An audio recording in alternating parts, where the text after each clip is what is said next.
Welcome to recipe house. আজ আমি বানাবো রুই মাছের কালিয়া। রুই মাছের কালিয়া বানাবার জন্য আমি এখানে 400 গ্রাম রুই মাছ ভালো করে ধুয়ে পরিষ্কার করে নিয়েছি। এবার মাছগুলিকে ম্যারিনেট করে নেব।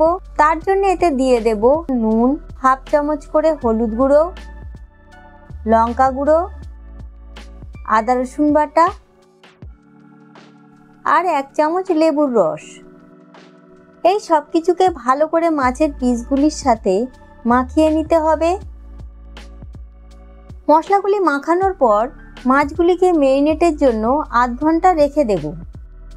আধ ঘন্টা পর মাছগুলিকে ভাজার জন্য একটি কড়াই 60 থেকে 70 ml মতো তেল গরম করে তাতে মাছের পিসগুলিকে একে একে দিয়ে দেব।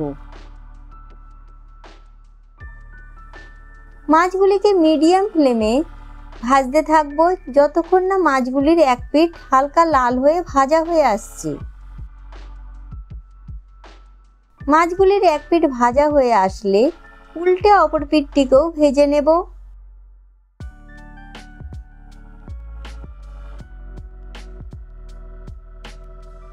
এইভাবে মাছগুলির দু পিঠই ভাজা হলে এগুলিকে তুলে নেব। এরপর কড়ার গরম তেলে দিয়ে দেবো 2টি দারচিনি, কয়েকটি এলাচ, লবঙ্গ আর হাফ চামচ গোটা জিরে। গোটা মশলাগুলিকে তেলে নেড়ে ভেজে নেব। এরপর এতে দিয়ে দেবো 2টি মাঝারি সাইজ পেঁয়াজ বাটা। পেঁয়াজটিকেও তেলে নেড়ে 2 থেকে 3 মিনিট মিডিয়াম ফ্লেমে ভেজে নেব।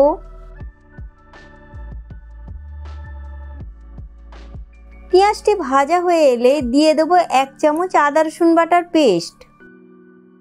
আদা রসুনের পেস্টটিকেও নেড়ে 1 মিনিট মতন লো ফ্লেমে ভেজে নেব। এরপর এতে দিয়ে দেবো হাফ চামচের একটু বেশি করে হলুদ গুঁড়ো, লঙ্কা গুঁড়ো, জিরে গুঁড়ো, ধনে গুঁড়ো আর কাশ্মীরি লঙ্কা গুঁড়ো। গুঁড়ো মশলাগুলিকেও লো ফ্লেমে নেড়ে 1 মিনিট মতন ভেজে নেব।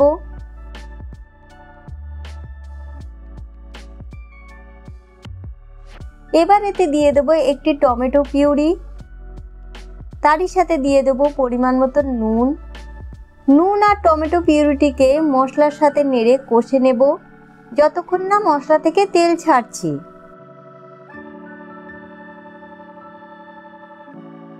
মশলা থেকে তেল ছাড়তে শুরু করেছে। এবার এতে দিয়ে দেবো 10 থেকে 12টি কাজু বাদামের পেস্ট। কাজু বাদামের পেস্টটিকেও সব কিছুর সাথে লো ফ্লেমেই 1 থেকে 2 মিনিট নেড়ে নেব। 1 থেকে 2 মিনিট পর এতে দিয়ে দেবো 50 গ্রাম মতো ফেটিয়ে রাখা টক দই। তারই সাথে দিয়ে দেবো 1 চামচ চিনি। এগুলিকেও মশলার সাথে লো ফ্লেমেই নেড়ে মিশিয়ে নেব।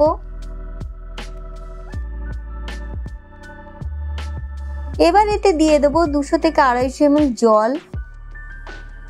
জল দেবার পর মশলার গ্রেভিটিকে ভালো করে নেড়ে নেব। এরপর গ্রেভিটি ফুটে উঠলে দিয়ে দেবো 2টি চিড়ে রাখা কাঁচা লঙ্কা। তারই সাথে একে একে ভেজে রাখা মাছগুলিকেও দিয়ে দেব।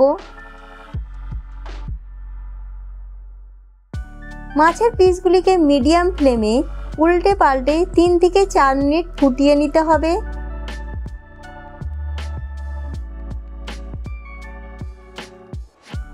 তিন থেকে 4 মিনিট পর এতে দিয়ে দেব হাফ চামচ গরম মশলা আর 1 চামচ ঘি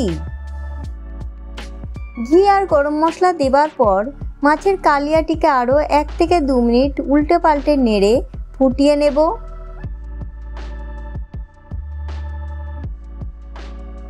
1 থেকে 2 মিনিট পর মাছের কালিয়াটি তৈরি হয়ে গিয়েছে।